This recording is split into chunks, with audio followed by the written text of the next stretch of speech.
اور لیجسلیشن کی ہم اگر آج بات کریں تو ایک تو لیجسلیشن ہوئی ہے نیشنل اسمبلی میں. میرا نہیں خیال کہ پاکستان میں کبھی 74 سال میں اس قسم کی لیجسلیشن کسی نے دیکھی ہو. اور جو لیجسلیٹرز جب ان کو لایا جا رہا ہے تو وہ ایسے سر ہانکتے کہہ رہے ہیں کہ جی میں آیا نہیں ہوں, مجھے لایا گیا ہے آج. تو جہاں ایسی لیجسلیشن ہوتی ہو وہاں تو لیجسلیشن کا نام لینا بھی گناہ ہے.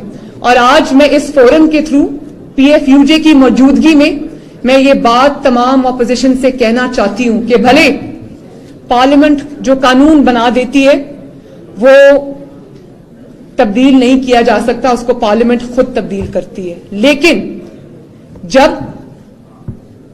حکومتی پارلیمنٹیرینز اس بات سے ابھی قطع نظر کہ یہ پارلیمنٹ کس طرح بنی تھی اس بات پہ بھی ابھی آ جاتے ہیں, لیکن جب حکومتی ارکان خود یہ بات کہتے ہوئے پارلیمنٹ میں لائے جا رہے ہوں, ہانکے جا رہے ہوں, اور وہ یہ خود اپنی بات کا اعتراف کریں کہ ہم آج آئے نہیں ہیں, ہمیں لایا گیا ہے, تو میں آج اپوزیشن سے یہ ریکویسٹ کرتی ہوں کہ تمام اپوزیشن, چاہے وہ PMLN ہو, چاہے وہ پیپلز پارٹی ہو, چاہے وہ مولانا فضل الرحمان صاحب کی جماعت ہو یا وہ چھوٹی جماعتیں ہوں, جتنی بھی اپوزیشن ہے سب کو اکٹھا ہو کر اس جعلی لیجسلیشن کے خلاف کورٹ میں جانا چاہیے. اور کورٹ جب آپ کو یہ کہے کہ لیجسلیشن کو لیجسلیٹرز ہی بدل سکتے ہیں تو وہ تو لیجسلیشن کی بات ہوتی ہے جب لیجسلیٹرز اس کو بدلتے. جو دھونس سے, دھاندلی سے 20 تاریخ سے پہلے جو لیجسلیشن کروائی گئی ہو اس لیجسلیشن کو آپ نہیں جانتے, میں نہیں جانتی, یا قوم نہیں جانتی,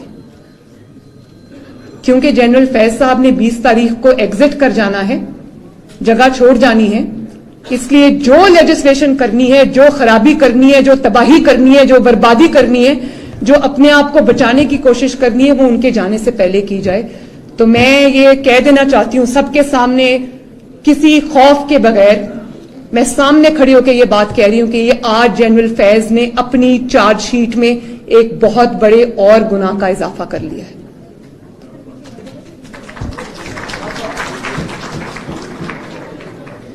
اور آپ لیجسلیشن کی بات کرتے ہیں, جب لیجسلیٹرز ہی کسی کی بھیک میں دی ہوئی ووٹ, جس کے 2000 تھے, اس نے ہاتھ جوڑے کہ پلیز میں ہار رہا ہوں, میرا کچھ کرے, اس کے 20,000 کر دیے. کوئی جیتنے والے کے 40,000 ووٹ تھے, اس کا 1 0 کینسل کر کے اس کے 4,000 کر دیے.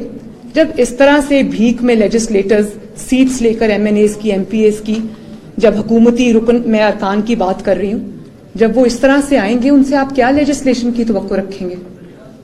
وہ تو پھر وہی والی لیجسلیشن کریں گے جو ان کے گناہ کو چھپائے گی, وہی والی لیجسلیشن کریں گے جو ان کے گناہوں پہ پردہ ڈالے گی, وہی والی لیجسلیشن کریں گے جو جتنے بھی سازشی ہیں ان کو پروٹیکشن دے. وہ PFUJ کے لیے, صحافیوں کے لیے, قوم کے لیے تو کوئی لیجسلیشن نہیں کرے گی. وہ تو وہی لیجسلیشن کرے گی جس میں اس کی اپنی جو بقا ہے یا اپنا جو بچاؤ ہے اس کے لیے لیجسلیشن کرے گی. جیسے کہ آج ہم دیکھ رہے ہیں کہ کارکردگی اتنی بری ہے کہ پتہ ہے, نوشتہ دیوار ہے کہ ووٹ نہیں ملے گا, پتہ ہے کہ ہار رہے ہیں. سٹنگ MNAs, منسٹرز کہہ رہے ہیں کہ ہم کس منہ سے عوام میں جائیں گے. تو وہاں سے آپ جو ہے وہ دھاندلی کا ایک نیا طریقہ ڈھونڈ رہے ہیں, اور آپ کہہ رہے ہیں EVM ہوگی اور ووٹنگ ہوگی.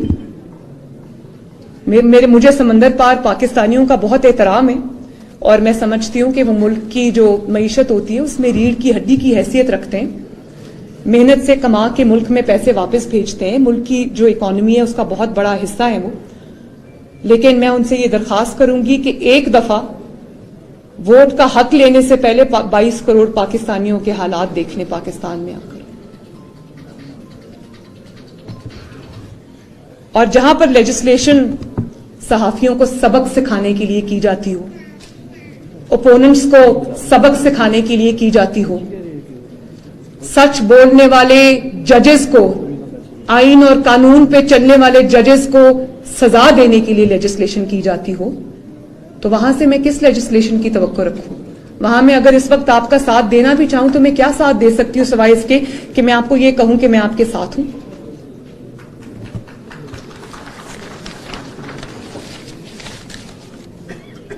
جو عوام کے ووٹ سے آتے ہیں وہ عوام کو جواب دہ ہوتے. تو وہ لیجسلیشن بھی عوامی مفاد کو, قومی مفاد کو سامنے رکھ کے کیا کرتے ہیں. جو بخشش سے اقتدار میں آتے ہیں وہ لیجسلیشن عوامی مفاد میں نہیں کرتے, قومی مفاد میں ہی نہیں کرتے, وہ اپنے لانے والوں کے مفاد اور بچاؤ کے لیے لیجسلیشن کرتے ہیں. اب آپ یہ تازہ مثال لے لیں کیونکہ یہ ابھی کا واقعہ ہے, اس لیے چلیں اسی کی بہت ریلیونٹ مثال ہے کہ اس نالائق, نااہل اور ظالم حکومت نے اپنے جرائم کو چھپانے کے لیے, اپنی نااہلی کو چھپانے کے لیے, اپنی نالائقی کو چھپانے کے لیے اس کو, صحافت کو جس زنجیر میں باندھنے کی کوشش کی ہے, اس زنجیر کا کیا نام ہے؟ Media development authority. میں نے اپنی 48 ایئرز کی زندگی میں, اور جو تاریخ بھی میں نے پڑھی ہے پاکستان کی 74 سال کی جو تاریخ ہے, اس میں پہلی مرتبہ یا شاید دنیا کی تاریخ میں پہلی مرتبہ اظہار رائے کو کچلنے کا جو نام جو دیا جا رہا ہے اس میں ڈیولپمنٹ کا نام استعمال ہو رہا ہے. تو ایسی, یہ بہت صاف ظاہر ہے کہ ایسی جو ہتھ کنڈے وہ وہی حکومت استعمال کرتی ہے جو اور کسی بھی شعبے میں اپنی کارکردگی جو ہے وہ ثابت نہیں کر سکی, اور وہ حکومت جس کا ایک ایک دن عوام پر بھاری پڑ رہا ہے, پھر اس کو اپنے بچاؤ کے لیے یہی کچھ کرنا پڑتا ہے. میں یہ سمجھتی ہوں کہ آج اس حکومت نے عوام کی خدمت کی ہوتی, روٹی سستی کی ہوتی, آٹا سستا کیا ہوتا, بجلی سستی کی ہوتی, گیس سستی کی ہوتی, یا چلے وہ نہ کیا ہوتا, کچھ آئین اور قانون نام کی چیز اس ملک میں کہیں نظر آ رہی ہوتی, عوام کا درد نام کی کوئی چیز نظر آ رہی ہوتی, جو ایک وہ کہتے ہیں کہ عوام کا دکھ, تکلیف, درد جو حکمران کے سینے میں ہونا چاہیے وہ کہیں نظر آ رہا ہوتا, تو پھر اس کو یہ قدغن لگانے کی ضرورت نہ پڑتی. صحافیوں کی اور باقی لوگوں کی کردار کشی کی ضرورت نہ پڑتی, ان کو اٹیک کرنے کی ضرورت نہ پڑتی, ان کو مارنے کی ضرورت نہ پڑتی, ان کو نوکریوں سے نکالنے کی ضرورت نہ پڑتی. بھائی اگر اتنے ہی سچے ہو, اتنی اچھی کارکردگی ہے تو چلنے دو نا, سچ کو چلنے دو ٹی وی پر, کیوں روکتے ہو؟ میں اس وقت اپنی حکومت کی کوئی تعریف نہیں کرنا چاہتی بالکل بھی, یہاں پر حکومت کی بات, میری حکومت کی بات نہیں ہو رہی, لیکن کیا آپ لوگ گواہی دیتے ہیں کہ جب پیناما کیس چلا تو آپ لوگ, میں خود نہیں فگر گنواتی, آپ کائنڈلی فگر گنوا دیں کتنے ٹاک شوز ہوئے پیناما کے اوپر, ذرا کائنڈلی گنوا دیں. سینکڑوں نہیں, 4000 ٹاک شوز ہوئے, اور یہ میں نے پتہ ہے فگر کہاں سے لی ہے؟ ARY سے. انہوں نے کہا ہم نے 4000 شوز کیے ہیں, ہمیں تو کبھی PMLN کی حکومت نے کچھ نہیں کہا. تو جس طرح آج, یہ اب آپ لوگوں کے لیے سوال چھوڑ کے جا رہی ہوں, جس طرح آج ججز کو دھونس اور دھاندلی سے ان کو دبا کر, ان کو بلیک میل کر کے, ابھی ابھی یہ جو ہمارے ایکس چیف جسٹس ہیں ثاقب نثار صاحب, ان کے خلاف ایک ایفیڈیوٹ آیا ہے, ابھی ابھی ان کے خلاف ایک سٹیٹمنٹ آئی ہے جو انہوں نے گلگت بلتستان کے جو چیف جج ہیں انہوں نے دی ہے. تو جنہوں نے ثاقب نثار کو پریشرائز کیا, جنہوں نے شوکت عزیز صدیقی صاحب کو گھر جا کے ایک طرح سے دھمکی دینے کی کوشش کی اور جوڑ توڑ کرنے کی کوشش کی, پولیٹیکل مینوورنگ کرنے کی کوشش کی, جنہوں نے وہ ارشد ملک صاحب مرحوم کو, جو جج تھے جنہوں نے نواز شریف صاحب کو سزا دی تھی, جنہوں نے ان کو ان کی کوئی پرانی ویڈیو دکھا کے بلیک میل کرنے کی کوشش کی. آج لوگوں کو پتا ہے کہ ارشد ملک کون ہے, لوگوں کو پتا ہے کہ شوکت عزیز صدیقی صاحب کون ہیں, لوگوں کو یہ بھی پتا ہے کہ ایکس چیف جسٹس جو ہیں ثاقب نثار صاحب وہ کون ہیں, لیکن جو ہاتھ ان کی ڈوریاں کھینچ رہے تھے, ڈوریاں ہلا رہے تھے, کیا اس کا بھی کوئی نام لیتا ہے؟ کیا وہ کسی کو نظر آتے؟ نہیں آتے. تو اب پاکستانی قوم کو, ہر ادارے کو یہ سبق سیکھنا ہوگا کہ نہ پریشر کو ماننا ہے, نہ بلیک میلنگ کو ماننا ہے, کیونکہ وہ آپ کے چہرے داغدار کر کے وہ خود 7 پردوں کے پیچھے جا کے چھپ جاتے ہیں, اور ان پہ بات کرو تو آپ پہ توہین لگتی ہے, ان پہ بات کرو تو آپ غدار ٹھہرتے ہیں. آج آپ بلوچستان کی بات کریں, جو ہمارا ملک ایک جسم ہے, وہ ایک جسم کا ٹکڑا ہے, حامد میر صاحب بات کرتے ہیں ان کی. آپ یہ یقین کریں میں نے ایک ٹویٹ کی بلوچستان کے لیے.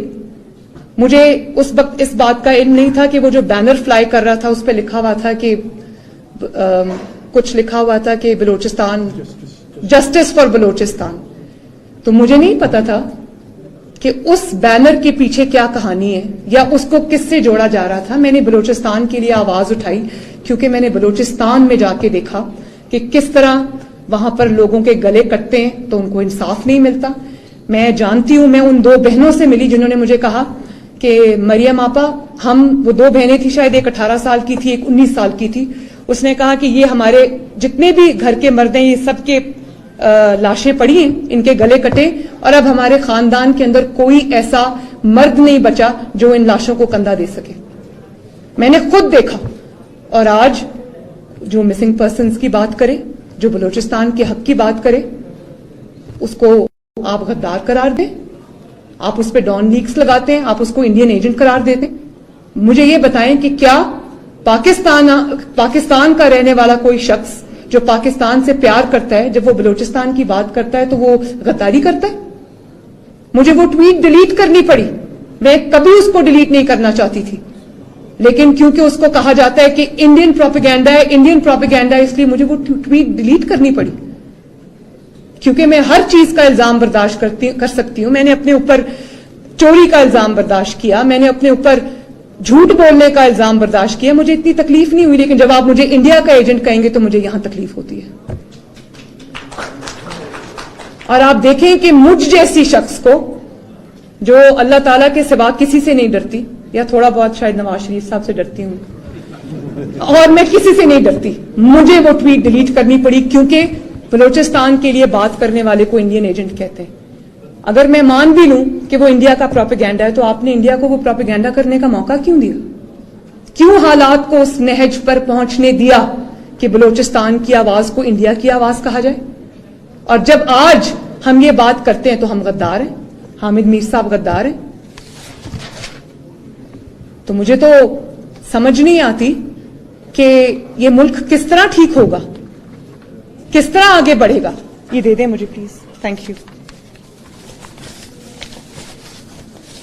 اور میں یہ بھی پوچھنا چاہتی ہوں آپ سب سے کہ کیا یہ پکڑ لیں کہ کیا جب حق اور سچ کو دبانے کی کوشش کی گئی, جتنے بھی صحافی نوکریوں سے گئے, ان کے شوز بند ہوئے, ان کو گولیاں ماری گئیں, ان کو طاقت کے نشے میں ان کو مارا گیا, ان کو گھروں سے اغوا کیا گیا, تو کیا آج کون سا ایسی حقیقت ہے, کون سا ایسا سچ ہے جو آج پورا پاکستان نہیں جانتا؟ کیا حق کو روک سکے آپ؟ کیا پروگرام بند کرنے سے آپ سچ کو روک سکے؟ آج جو بات آپ چھپانا چاہتے تھے, جو باتیں آپ چھپانا چاہتے تھے, پورا پاکستان ان باتوں کو اچھی طرح جانتا ہے. ایک وہ شخص جس کا کوئی تعلق نہیں ہے ڈائریکٹلی سیاست سے, جو صرف یہ کرتا ہے کہ صبح اٹھتا ہے 5 بجے, فجر کی نماز پڑھ کے سوکھی روٹی کھا کر نکلتا ہے اور اپنا ٹھیلا لگاتا ہے کسی جگہ پر, اور رات کو تھک ہار کے جا کے سو جاتا ہے. آج وہ شخص بھی جانتا ہے کہ پاکستان کے اصل مسائل کیا ہیں اور ان مسائل کا ذمہ دار کون ہے.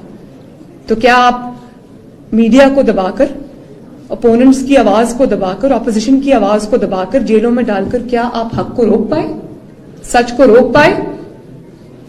آپ یہ بات یاد رکھیں کہ جب آپ میڈیا کا گلا گھونٹتے تو آپ پاکستان کا گلا گھونٹتے ہیں.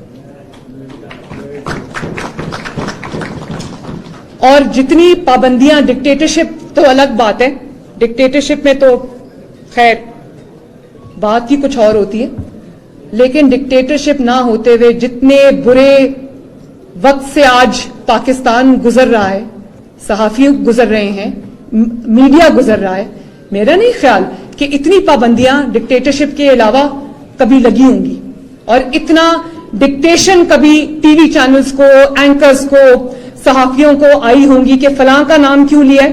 ایک کرنل اور ایک بریگیڈیئر بیٹھ کے اگر آپ کے ٹی وی چینلز چلائیں گے, آپ کی پارلیمنٹ کو چلائیں گے, تو آپ کا مستقبل کیا ہے آپ کو سامنے لکھا ہوا نظر آ رہا ہے.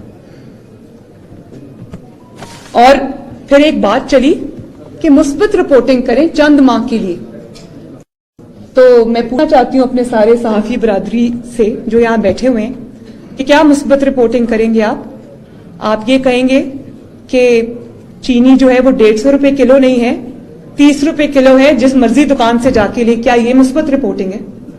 یا یہ مثبت رپورٹنگ ہے کہ ڈالر جو ہے وہ آج 180 کے قریب نہیں پہنچ گیا, آج وہی 5 سال پہلے 97 پہ کھڑا ہے ڈالر. کیا یہ مثبت رپورٹنگ ہے؟ کیا آپ سے یہ توقع کی جاتی ہے؟ یا آپ یہ کہیں کہ جی پیٹرول ڈیزل بالکل مہنگا نہیں ہوا اور بہت سستا ہے, اور وہ تیل کی دھاریں دیکھیں مفت مل رہی ہیں, جائیں جا کے لے لیں. یا آپ مثبت رپورٹنگ یہ کریں گے کہ 50 لاکھ گھر جن کا وعدہ کیا گیا تھا, یہ چابیاں پڑی ہیں, جس کا دل کرتا ہے 50 لاکھ گھروں میں سے گھر کی چابی اٹھائے اور گھر میں داخل ہو جائے. یا یہ مثبت رپورٹنگ ہے کہ 1 کروڑ نوکریاں جو دینی تھیں آج آپ اپنے گھروں سے نکلے. آسما شرازی صاحبہ, آپ کائنڈلی یہ رپورٹ کیجئے گا کہ 1 کروڑ نوکریوں کی برسات ہو رہی ہے, تو اپنے گھر سے جب نکلیں تو چھتریاں لے کے نکلے, ورنہ نوکریاں سر پہ گریں گی.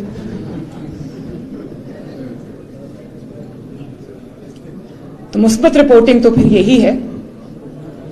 اور اس قسم کی جنہوں نے مثبت رپورٹنگ کی ہے, اور میں ان کو کیا کہوں, وہ آج خود بول پڑے کہ ہاتھ اٹھا دیے کہ بھائی ہم سے غلطی ہو گئی, ہم نے بہت جھوٹ بولے, ہم نے بہت قوم کا نقصان کر دیا.